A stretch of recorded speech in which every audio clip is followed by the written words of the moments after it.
Hi hello friends, welcome to the G K smart circle YouTube channel. ಈಗ ನಾವು November 18, 2025ನೇ ಸಾಲಿನ ಪ್ರಮುಖ ಪ್ರಚಲಿತ ಘಟನೆಗಳನ್ನು ಕುರಿತು ಚರ್ಚೆ ಮಾಡೋಣ. ಹಾಗಾದರೆ ಇವತ್ತಿನ ಕ್ವಶ್ಚನ್ ನಂಬರ್ 1 ಏನಿದೆ ಅಂತ ನೋಡೋಣ ಬನ್ನಿ. ಗಮನಿಸಿ, ಒಂದೇ ಕ್ವಶನ್. ಇತ್ತೀಚೆಗೆ ಅಂತಾರಾಷ್ಟ್ರೀಯ ಅಪರಾಧ ನ್ಯಾಯಮಂಡಳಿಯು ಕೆಳಗಿನ ಯಾವ ದೇಶದ ಮಾಜಿ ಪ್ರಧಾನಿಯಾಗಿರ್ತಕ್ಕಂಥ ಶೇಖ್ ಹಸೀನಾಗೆ ಮರಣದಂಡನೆಯನ್ನು ವಿಧಿಸಿದೆ? ಸರಿಯಾದಂಥ ಉತ್ತರ, ಇವರು ಬಾಂಗ್ಲಾದೇಶದಲ್ಲಿ ಅತ್ಯಂತ ದೀರ್ಘಕಾಲ ಆಳ್ವಿಕೆ ಮಾಡಿದಂತಹ ಪ್ರಧಾನಿ, ಜೊತೆಗೆ ಮಹಿಳಾ ಪ್ರಧಾನಿ ಕೂಡ. ಸೊ ಇವರಿಗೆ ಮರಣದಂಡನೆಯನ್ನು ವಿಧಿಸಿದೆ. ಯಾಕೆ? ಈ ಎಲ್ಲ ಡೀಟೇಲ್ಸನ್ನು ನಾವು ತಿಳ್ಕೊಳ್ಳೋಣ. ಎಲ್ಲ ನ್ಯೂಸ್ ಪೇಪರ್ಗಳಲ್ಲೂ ಈ ಒಂದು ಮಾಹಿತಿ ಕೊಟ್ಟಿದ್ದರು. ನೋಡಿ, ಕಳೆದ ವರ್ಷದ ವಿದ್ಯಾರ್ಥಿ ದಂಗೆಗೆ ಸಂಬಂಧಿಸಿದಂತಹ ಮಾನವೀಯತೆಯ ವಿರುದ್ಧ ಅಪರಾಧಗಳಿಗಾಗಿ ಬಾಂಗ್ಲಾದೇಶದ ಪ್ರಧಾನಿಯಾಗಿರುವ ಶೇಖ್ ಹಸೀನಾ ಅವರನ್ನು ಅಂತಾರಾಷ್ಟ್ರೀಯ ಅಪರಾಧ ನ್ಯಾಯಮಂಡಳಿಯು ಮರಣದಂಡನೆಯನ್ನು ವಿಧಿಸಿದೆ. ಇಂಟರ್ನ್ಯಾಷನಲ್ ಕ್ರೈಮ್ಸ್ ಟ್ರಿಬ್ಯುನಲ್, CICT ಅಂತ ಕರಿತೀವಿ ಇದನ್ನು. ಹಾಗಾದರೆ ಈ ಘಟನೆ ಏನಿದು ನೋಡಿ, 2024 ಜುಲೈ ಹಾಗೂ ಆಗಸ್ಟ್ನಲ್ಲೇ ಬಾಂಗ್ಲಾದೇಶದಲ್ಲಿ ನಡೆದಂತಹ ವಿದ್ಯಾರ್ಥಿ ದಂಗೆಯ ವೇಳೆ 1400 ಜನ ವಿದ್ಯಾರ್ಥಿಗಳು ಸಾವಿಗೆ ಕಾರಣವಾಗ್ತಾರೆ. ಈ ಸಂಬಂಧಪಟ್ಟಂತೆ ಅವರು ಈ ಏನಿದೆ ದಂಗೆಯನ್ನು ಹತ್ತಿಕ್ಕಲ್ಲ. ಸೊ ಅಂದರೆ ಹಂಗೆ ಕೈ ಬಿಟ್ಬಿಡ್ತಾರೆ ಅವರು. ಆ ಕಾರಣಕ್ಕಾಗಿ ಅಂತಾರಾಷ್ಟ್ರೀಯ ಈ ನ್ಯಾಯಮಂಡಳಿ ಏನಿದೆ, ಸೊ ಅವರು ಇಲ್ಲಿ ಉದಾಸೀನ ತೋರಿಸಿದರು ಎಂಬತಕ್ಕಂಥ ಕಾರಣ ನೀಡಿ ಈ ಶಿಕ್ಷೆಯನ್ನು ವಿಧಿಸಿದೆ. ಹಾಗಾದರೆ ಶೇಖ್ ಹಸೀನಾ ಜೀವನ ಚರಿತ್ರೆ ಬಗ್ಗೆ ನಾವು ಸ್ವಲ್ಪ ಮಾಹಿತಿ ತಿಳ್ಕೊಳ್ಳೋಣ. ಶೇಖ್ ಹಸೀನಾ ಸೆಪ್ಟೆಂಬರ್ 28, 1947ರಂದು ಪೂರ್ವ ಬಂಗಾಳದ ತುಂಗಿಪಾರದಲ್ಲಿ ಜನಿಸ್ತಾರೆ. ಇವರ ತಂಗಿ ಶೇಖ್ ಮುಜಿಬುರ್ ರೆಹಮಾನ್. ನೋಡಿ, ಇವರು ಬಾಂಗ್ಲಾದೇಶದ ರಾಷ್ಟ್ರಪಿತ. ಹೆಂಗೆ ಭಾರತದ ರಾಷ್ಟ್ರಪಿತ ಮಹಾತ್ಮ ಗಾಂಧೀಜಿಯೋ ಹಂಗೆ ಬಾಂಗ್ಲಾದೇಶದ ರಾಷ್ಟ್ರಪಿತ ಶೇಖ್ ಮುಜಿಬುರ್ ರೆಹಮಾನ್ ಇವರು ಶೇಖ್ ಹಸೀನಾ ಅವರ ತಂದೆ ಎಂಬುದನ್ನು ಗಮನಿಸಬೇಕು. ಹಾಗಾದರೆ ಶೇಖ್ ಹಸೀನಾ ಅವರ ರಾಜಕೀಯ ಪ್ರಯಾಣ ನೋಡಿ. ಶೇಖ್ ಹಸೀನಾ ಮೊದಲು 1996ರಲ್ಲಿ ಮೊಟ್ಟ ಮೊದಲ ಬಾರಿಗೆ ಪ್ರಧಾನಿಯಾಗಿ ಆಯ್ಕೆ ಆಗ್ತಾರೆ. ಅವರು 5 ವರ್ಷಗಳ ಪೂರ್ಣ ಅವಧಿಯನ್ನು ಪೂರ್ಣಗೊಳಿಸ್ತಾರೆ ಮತ್ತು ಈ ರೀತಿಯ ಪೂರ್ಣಗೊಳಿಸಿದಂತಹ ಬಾಂಗ್ಲಾದ ಏಕೈಕ ನಾಯಕಿ ಎಂಬ ಹೆಗ್ಗಳಿಕೆಗೂ ಕೂಡ ಪಾತ್ರವಾಗ್ತಾರೆ. ಅವರು 1996ರಿಂದ 2001ರವರೆಗೆ, 2009ರಿಂದ 2024ರವರೆಗೆ ಬಾಂಗ್ಲಾದೇಶದ 10ನೇ ಪ್ರಧಾನಿಯಾಗಿ ಸುದೀರ್ಘ ಆಡಳಿತವನ್ನು ನಡೆಸ್ತಕ್ಕಂಥವ್ರು ಇವರು. 2024 ಜುಲೈವರೆಗೂ ಇವರು ಆಡಳಿತವನ್ನು ನಡೆಸ್ತಾರೆ. ಹಾಗಾದರೆ ಏನಿದು ICT? ಬಾಂಗ್ಲಾದೇಶದಲ್ಲಿರುವ ಒಂದು ದೇಶೀಯ ವಿಶೇಷ ನ್ಯಾಯಮಂಡಳಿಯಾಗಿದ್ದು 1971ರ ವಿಮೋಚನಾ ಯುದ್ಧದ ಸಮಯದಲ್ಲಿ ನರಮೇಧ, ಯುದ್ಧ ಅಪರಾಧಗಳು, ಮಾನವೀಯತೆಯ ವಿರುದ್ಧದ ಅಪರಾಧಗಳಿಗೆ ಸಂಬಂಧಿಸಿದಂತೆ ವ್ಯಕ್ತಿಗಳನ್ನು ವಿಚಾರಣೆಗೆ ಒಳಪಡಿಸಲು ಇದನ್ನು ಸ್ಥಾಪಿಸಲಾಗಿದೆ. ಇನ್ನು ಎರಡನೇ ಕ್ವಶನ್ ಗಮನಿಸಿ. ಆಂಧ್ರ ಪ್ರದೇಶದ ವಿಶಾಖಪಟ್ಟಣಂದಲ್ಲಿ ನಡೆದ 2025ನೇ ಸಾಲಿನ 30ನೇ ಆವೃತ್ತಿಯ CII ಪಾಲುದಾರಿಕೆ ಶೃಂಗಸಭೆ 2025 ಕೆಳಗಿನ ಯಾವ ಕೇಂದ್ರ ಸಚಿವರು ಉದ್ಘಾಟನೆ ಮಾಡಿದರು? ಸರಿಯಾದಂಥ ಉತ್ತರ, ಸಾರಿ ಫ್ರೆಂಡ್ಸ್, ಇವರು ಸಚಿವರಲ್ಲ, ಕೆಳಗಿನ ಯಾರು ಉದ್ಘಾಟನೆ ಮಾಡಿದರು ಅಂತ ಕೇಳಿದರೆ ಆಪ್ಷನ್ ನಂಬರ್ 3 ಸರಿಯಾಗಿದೆ. ಉಪಾಧ್ಯಕ್ಷರಾಗಿರ್ತಕ್ಕಂಥ CP ರಾಧಾಕೃಷ್ಣನ್. ಓಕೆ, ಇದು ನೆನಪಿರಲಿ. CP ರಾಧಾಕೃಷ್ಣನ್ ಅವರು ಇನಾಗ್ರೇಟ್ ಮಾಡಿದ್ದಾರೆ. ಹೆಚ್ಚಿನ ಡೀಟೇಲ್ಸ್ ಏನಿದೆ, VP CP Radhakrishnan inaugurates 30th CII partnership summit in Visakhapatnam. ನೋಡಿ, ವಿಶಾಖಪಟ್ಟಣಂನಲ್ಲಿ ನಡೆದಿರತಕ್ಕಂಥದ್ದು. ಓಕೆ, ಈ ಒಂದು ಮಾಹಿತಿಯನ್ನು ನ್ಯೂಸ್ ಪೇಪರಲ್ಲಿ ಕೊಟ್ಟಿದ್ದರು. ಹಾಗಾದರೆ ಈ CII ಫುಲ್ ಫಾರ್ಮ್ ಏನು ಅಂತ ಕೇಳಿದರೆ ನೋಡಿ, ಕಾನ್ಫೆಡರೇಷನ್ ಆಫ್ ಇಂಡಿಯನ್ ಇಂಡಸ್ಟ್ರಿ ಅಂತ ಕರೀತಾರೆ ಫುಲ್ ಫಾರ್ಮ್ ಇದು. ಓಕೆ, IICನ ಫುಲ್ ಫಾರ್ಮ್ ಏನಂತ ಕೇಳಿದರೆ confederation of Indian industry in partnership. Okay, confederation of Indian industry in partnership ಎಲ್ಲಿ ನಡೀತು ಅಂತ ಕೇಳಿದರೆ ವಿಶಾಖಪಟ್ಟಣಂ, ಆಂಧ್ರ ಪ್ರದೇಶ. ಟುಡೇ 2 ದಿನದ ಮಟ್ಟಿಗೆ ಇದು ನಡೆದಿರ್ತಕ್ಕಂಥದ್ದು. ನೋಡಿ, ನವೆಂಬರ್ 14ರಂದು ಆರಂಭಗೊಂಡಿದೆ CII ಪಾಲುದಾರಿಕೆ ಶೃಂಗಸಭೆ. ಈ ಶೃಂಗಸಭೆಯನ್ನು CII plus DPIIT plus Andhra Pradesh ಸರ್ಕಾರ ಈ 3 ಜಂಟಿಯಾಗಿ ಆಯೋಜನೆ ಮಾಡಿವೆ. 2025ರ ಥೀಮ್ ಕೂಡ ಇದಕ್ಕೆ ಸಂಬಂಧಪಟ್ಟಂತೆ ನೆನಪಿರಬೇಕು ನಿಮಗೆ. ಥೀಮ್ ಗಮನಿಸಬಹುದು. 2025ರ ಆವೃತ್ತಿ ಏನಂತ ಕೇಳಿದರೆ technology, trust and trade, ನ್ಯಾವಿಗೇಟಿಂಗ್ the new Jio economic order ಎಂಬುದು ಈ ವರ್ಷದ ಥೀಮ್ ಆಗಿದೆ. ಸೊ ಈ ಥೀಮ್ ಕೂಡ ನೆನಪಿರಲಿ.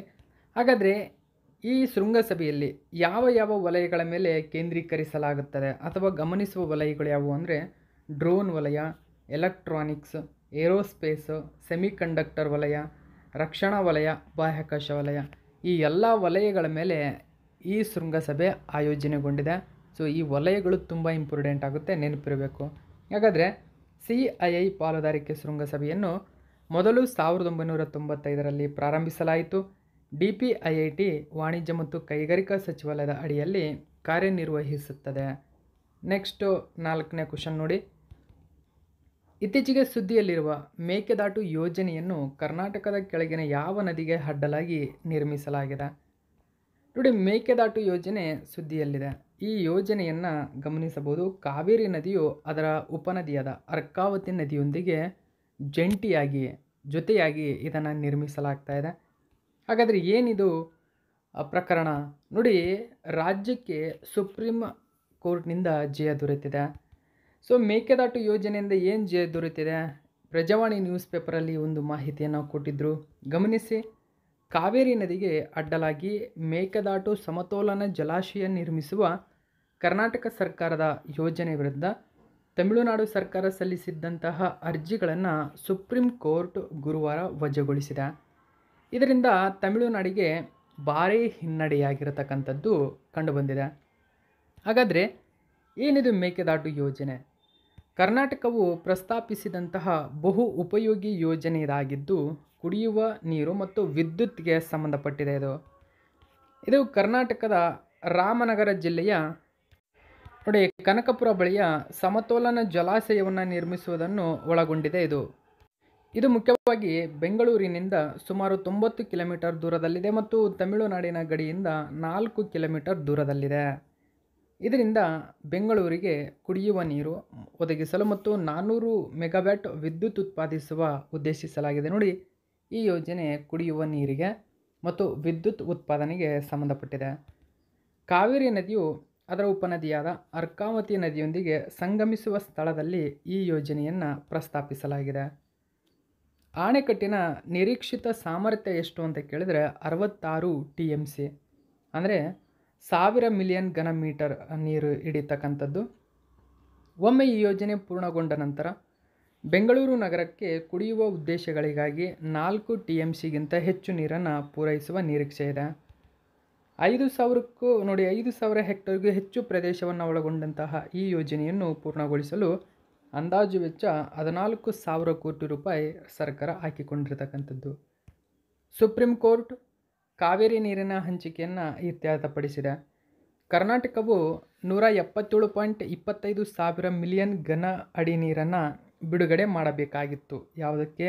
ಗಮನಿಸಿ, ಕಾವೇರಿ ನೀರಿಗೆ ಬಿಡುಗಡೆ ಮಾಡಬೇಕು ಒಂದು ವೇಳೆ ಈ ಕಾವೇರಿ ನದಿಯಿಂದ. ಆದರೆ ಇದು ಸಾಮಾನ್ಯ ವರ್ಷದಲ್ಲಿ ಮಾತ್ರ, ಅಂದರೆ ಹೆಚ್ಚಾಗಿ ಮಳೆಯಾದಂತಹ ವರ್ಷದಲ್ಲಿ ನಾವು ಈ ನೀರನ್ನು ಕಾವೇರಿ ನದಿಗೆ ಬಿಡಬೇಕು. ಒಂದು ವೇಳೆ ನೀರಿನ ಕೊರತೆ ಏನಾದರೂ ಇದ್ದರೆ ನೋಡಿ, ಮಾನ್ಸೂನ್ ಸಮಯದಲ್ಲಿ ಮಾತ್ರ ಇದು ಅನ್ವಯಿಸುತ್ತೆ. ಕೊರತೆ ಏನಾದರೂ ಇದ್ದರೆ ಸುಪ್ರೀಂ ಕೋರ್ಟ್ ಹೇಳಿರೋ ಪ್ರಕಾರ 177.25 ಸಾವಿರ ಘನ ಮಿಲಿಯನ್ ನೀರನ್ನು ಬಿಡುವ ಅವಶ್ಯಕತೆ ಇಲ್ಲ. ಸೊ ಇದು ಹೆಚ್ಚಾಗಿ ಮಳೆಯಾದಾಗ ಅಂದರೆ ಆಣೆಕಟ್ಟಿನಲ್ಲಿ ನೀರಿಗಿಂತ ಹೆಚ್ಚಾದ ನೀರಿದ್ದಾಗ ಆಗ ಬಿಡುಗಡೆ ಮಾಡೋದಕ್ಕೆ ಸುಪ್ರೀಂ ಕೋರ್ಟ್ ಅವಕಾಶ ಕೊಟ್ಟಿದೆ. ಸೊ ಇದನ್ನು ಕೂಡ ನೀವು ಗಮನಿಸಬೇಕು. ಸೊ ಈ ಪಾಯಿಂಟ್ ಇಂಪಾರ್ಟೆಂಟ್ ಆಗುತ್ತೆ. ನೆಕ್ಸ್ಟ್ 5ನೇ ಕ್ವಶನ್ ನೋಡಿ. ಬೆಲ್ಜಿಯಂ ಜೊತೆಗೆ ಜಂಟಿಯಾಗಿ 2026ರ FIH ಹಾಕಿ ವಿಶ್ವಕಪ್ಪನ್ನು ಕೆಳಗಿನ ಯಾವ ದೇಶ ಆಯೋಜಿಸಲಿದೆ? ನೋಡಿ, FIH hockey world cup Netherland. Option number 3 ಸರಿಯಾಗಿದೆ. ಹೆಚ್ಚಿನ ಡೀಟೇಲ್ಸನ್ನು ಗಮನಿಸಬೇಕು. Belgium and Netherlands to jointly host 2026 FIH hockey world cup. ನೋಡಿ, ತುಂಬಾ ಇಂಪಾರ್ಟೆಂಟ್ ಆಗುತ್ತೆ. ಓಕೆ, ಮುಖ್ಯವಾಗಿ ಎರಡೂ ದೇಶಗಳು ಅಂದರೆ ಬೆಲ್ಜಿಯಂ ಮತ್ತು ನೆದರ್ಲ್ಯಾಂಡ್ ಆಯೋಜನೆ ಮಾಡ್ತಾ ಇದ್ದಾವೆ. ಪಂದ್ಯಗಳನ್ನು ಮುಖ್ಯವಾಗಿ ಬೆಲ್ಜಿಯಂ ದೇಶದ ಬೆಲ್ಪಿಯಸ್ ಹಾಕಿ ಅರೇನಾ ವಾರ್ವೆ ಅಂತ ಕರೀತಾರೆ ಮತ್ತು ವ್ಯಾಗೆನರ್ ಕ್ರೀಡಾಂಗಣ ಆಮ್ಸ್ಟರ್ಡ್ಯಾಮ್ನಲ್ಲಿ ಕಂಡುಬರುತ್ತದೆ. ಇಲ್ಲಿ ಈ ಕ್ರೀಡಾಂಗಣಗಳನ್ನು ನಡೆಸಲಾಗುತ್ತದೆ. ಪಂದ್ಯಾವಳಿ ಆಗಸ್ಟ್ 15ರಿಂದ 30ರವರೆಗೆ ನಡೆಯಲಿದೆ 2026ರಲ್ಲಿ. ಇಲ್ಲಿ ಪುರುಷ ಮತ್ತು ಮಹಿಳಾ ಎರಡೂ ಸ್ಪರ್ಧೆಗಳು ಮೊದಲ ಬಾರಿಗೆ ಒಟ್ಟಿಗೆ ಆಡಲಿದ್ದಾರೆ. ಓಕೆ, ನೆಕ್ಸ್ಟು 6ನೇ ಕ್ವಶನ್ ಗಮನಿಸಿ. ಇತ್ತೀಚೆಗೆ ಕೇಂದ್ರ ಸರ್ಕಾರವು GI ಟ್ಯಾಗ್ ನೀಡಿದಂತಹ ಅಂಬಾಜಿ ಮಾರ್ಬಲ್ ಕೆಳಗಿನ ಯಾವ ರಾಜ್ಯಕ್ಕೆ ಸೇರಿದೆ? ಸರಿಯಾದಂಥ ಉತ್ತರ ಗುಜರಾತ್ ರಾಜ್ಯಕ್ಕೆ. ನೋಡಿ, Ambaji marble secures GI tag for its. So ಗಮನಿಸಬಹುದು, ಇದು ಒಂದು ವೈಟ್ ಸ್ಟೋನ್ ಆಗಿದೆ. ಓಕೆ, ಸೊ ಹೆಚ್ಚಿನ ಡೀಟೇಲ್ಸ್ ಇದರ ಬಗ್ಗೆ ನಾವು ತಿಳ್ಕೊಳ್ಳೋಣ. ನೋಡಿ, ಹಾಲಿನಂತಹ ಬಿಳಿ ಬಣ್ಣ ಮತ್ತು ಐತಿಹಾಸಿಕ ಮಹತ್ವಕ್ಕೆ ಹೆಸರುವಾಸಿಯಾದಂತಹ ಅಂಬಾಜಿ ಮಾರ್ಬಲ್ ಇದಕ್ಕೆ GI ಟ್ಯಾಗ್ ನೀಡಲಾಗಿದೆ. ಕೇಂದ್ರ ವಾಣಿಜ್ಯ ಮತ್ತು ಕೈಗಾರಿಕಾ ಸಚಿವಾಲಯದ ಅಡಿಯಲ್ಲಿ ಕಂಡುಬರುವ ಕೈಗಾರಿಕೆ ಮತ್ತು ಆಂತರಿಕ ವ್ಯಾಪಾರ ಪ್ರಚಾರ ಇಲಾಖೆ DPIIT ಈ ಪ್ರಮಾಣಪತ್ರವನ್ನು ನೀಡಿದೆ. ನೋಡಿ, DPIIT ಈ ಪ್ರಮಾಣಪತ್ರವನ್ನು ನೀಡಿರ್ತಕ್ಕಂಥದ್ದು. ಉತ್ತರ ಗುಜರಾತ್ನ ಬನಸ್ಕಾಂತ ಜಿಲ್ಲೆಯಿಂದ ಪಡೆಯಲಾದಂತಹ ಈ ಅಪರೂಪದ ಅಮೃತಶಿಲೆಯ ಸಾಂಸ್ಕೃತಿಕ, ವಾಣಿಜ್ಯ ಮತ್ತು ಭೌಗೋಳಿಕ ಗುರುತನ್ನು ರಕ್ಷಿಸುವಲ್ಲಿ ಮಾನ್ಯತೆಗೆ ಒಂದು ಪ್ರಮುಖ ಹೆಜ್ಜೆಯಾಗಿದೆ. ಅಂಬಾಜಿ ಅಮೃತಶಿಲೆಯ ಮತ್ತು ಅದರ ಪ್ರಮುಖ ಲಕ್ಷಣ ನೋಡಿ, ಹಾಲಿನ ಬಿಳಿ ಬಣ್ಣ ಕಾಣಿಸಿಕೊಳ್ಳುವುದು, ಹೆಚ್ಚಿನ ಕ್ಯಾಲ್ಸಿಯಂ ಅಂಶ ಹೊಂದಿದೆ, ಅಸಾಧಾರಣ ಬಾಳಿಕೆ ಬರುತ್ತದೆ, ನೈಸರ್ಗಿಕ ಹೊಳಪು ಮತ್ತು ನಯವಾದ ವಿನ್ಯಾಸದೊಂದಿಗೆ ಇದು ಇದೆ. ಇನ್ನು 7ನೇ ಕ್ವಶನ್ ಗಮನಿಸಿ.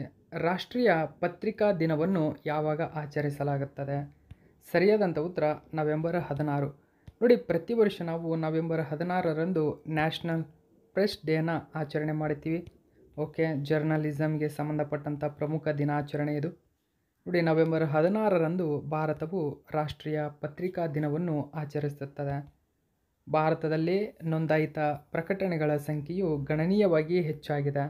ಎಷ್ಟಂದರೆ 2004-05ರಲ್ಲಿ 60,143 ನೋಂದಾಯಿತ ನ್ಯೂಸ್ ಚಾನಲ್ಗಳು ಅಥವಾ ಪ್ರಕಟಣೆಗಳು ಇದ್ದವು. ಈಗ 1,54,000ಕ್ಕೂ ಹೆಚ್ಚಿಗೆ ಏರಿಕೆಯಾಗಿರುವುದನ್ನು ಗಮನಿಸಬೇಕು. 1965ರ ಭಾರತೀಯ ಪತ್ರಿಕಾ ಮಂಡಳಿ ಕಾಯ್ದೆಯಡಿಯಲ್ಲಿ 1966ರಲ್ಲಿ ಭಾರತೀಯ ಪತ್ರಿಕಾ ಮಂಡಳಿಯ ಸ್ಥಾಪನೆಯನ್ನು ರಾಷ್ಟ್ರೀಯ ಪತ್ರಿಕಾ ದಿನವು ಗುರುತಿಸುತ್ತದೆ. ನೋಡಿ, ಯಾವಕ್ಕಾಗಿ ಈ ದಿನವನ್ನು ಆಚರಣೆ ಮಾಡುತ್ತೀವಿ ಅಂತಕ್ಕಂಥದ್ದು ಈಗ ನಿಮಗೆ ಗೊತ್ತಾಯಿತು. 1965ರ ಕಾಯ್ದೆಯನ್ನು ನಂತರ 1975ರಲ್ಲಿ ರದ್ದುಗೊಳಿಸಲಾಗುತ್ತೆ. ನಂತರ ಹೊಸದಾಗಿ ಕಾಯ್ದೆ ಜಾರಿಗೆ ಬರುತ್ತೆ. ಈ ಕಾಯ್ದೆಯಡಿ 1979ರಲ್ಲಿ ಭಾರತೀಯ ಪತ್ರಿಕಾ ಮಂಡಳಿಯನ್ನು ರಚನೆ ಮಾಡಲಾಗುತ್ತದೆ ಈ ಹೊಸ ಶಾಸನದ ಅಡಿಯಲ್ಲಿ. ಓಕೆ, ಸೊ ಇಷ್ಟು ಮಾಹಿತಿ ಇದಕ್ಕೆ ಸಂಬಂಧಪಟ್ಟಂತೆ ನೆನಪಿರಲಿ. ನೋಡಿ, ಇನ್ನು ಪತ್ರಿಕೋದ್ಯಮಕ್ಕೆ ನೀಡುವ ಅತ್ಯುನ್ನತ ಪ್ರಶಸ್ತಿ ಇದೆ. ಅದು ಯಾವುದಂದರೆ ರಾಜಾರಾಮ್ ಮೋಹನ್ ರಾಯ್ ಪ್ರಶಸ್ತಿ. ಇದು ಪತ್ರಿಕೋದ್ಯಮಕ್ಕೆ ನೀಡತಕ್ಕಂಥ ಅತಿ ಪ್ರಮುಖ ಪ್ರಶಸ್ತಿಯಾಗಿದೆ. ಸೊ ಇದು ಕೂಡ ನೆನಪಿರಲಿ. ನೆಕ್ಸ್ಟ್ 8ನೇ ಕ್ವಶನನ್ನು ಗಮನಿಸಬಹುದು. ಸಂಕಷ್ಟದಲ್ಲಿರುವ ಮಹಿಳೆಯರು ಮತ್ತು ಮಕ್ಕಳಿಗೆ ತಕ್ಷಣ ರಕ್ಷಣೆ ನೀಡುವ ಉದ್ದೇಶದಿಂದ ಕರ್ನಾಟಕ ರಾಜ್ಯ ಸರ್ಕಾರ ಅಕ್ಕ ಪಡೆಯನ್ನು ಪ್ರಾರಂಭಿಸಿದೆ. ಹಾಗಾದರೆ ಈ ಯೋಜನೆ ಯಾವಾಗಿನಿಂದ ಕಾರ್ಯಾರಂಭ ಮಾಡಲಿದೆ? ನೋಡಿ, ಇದೇ ನವೆಂಬರ್ 19ರಿಂದ ಇಡೀ ರಾಜ್ಯಾದ್ಯಂತ ಕಾರ್ಯಾರಂಭ ಮಾಡಲಿದೆ. ಸೊ ಇದನ್ನು ನೀವು ಗಮನಿಸಬೇಕು. ನೋಡಿ, ತಂಡದಲ್ಲಿ ಮುಖ್ಯವಾಗಿ NCC ಕೆಡೆಟ್ಗಳು ಇರ್ತಾರೆ, ಕಾನ್ಸ್ಟೇಬಲ್ಗಳು. ರಾಜ್ಯ ವ್ಯಾಪ್ತಿ ವಿಸ್ತರಣೆ ಆಗ್ತಾಯಿದೆ. ಇದು ಮಹಿಳೆ ಮಕ್ಕಳ ರಕ್ಷಣೆಗೆ ಅಕ್ಕ ಪಡೆ. ನೋಡಿ, ಈ ಒಂದು ಮಾಹಿತಿ ನ್ಯೂಸ್ ಪೇಪರಲ್ಲಿ ಕೊಟ್ಟಿದ್ರು, ಇದು ಗಮನಿಸಬೇಕು. ಯಾರನ್ನ ಗುರಿಯಾಗಿಸಿಕೊಂಡಿದೆ ಅಂತ ಕೇಳ್ತಾರೆ, ಮಹಿಳೆಯರು ಮತ್ತು ಮಕ್ಕಳು. ನೋಡಿ, ಇದು ಇಂಪಾರ್ಟೆಂಟು.